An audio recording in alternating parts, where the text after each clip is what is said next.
firstly, in critical care, we probably do need a paradigm shift in terms of therapeutic intervention. It's clear that the kind of conditions we deal with are maybe not amenable to single pharmacological interventions. So cell therapies change that paradigm because they're able to do so many things at the same time. So I think that's why they're important. Two is that these things are challenging, and that's why they take so long to translate. I think people shouldn't lose hope, because you've probably been hearing about things like cell therapy for the last 10 years, and yet they're not in your drug room, but the trials, challenges take time to overcome.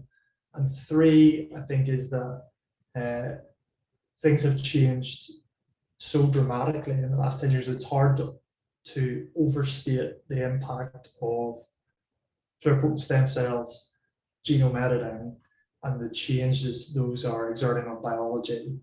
The things we thought were possible 5 years ago are now very possible and likely to be reality very soon.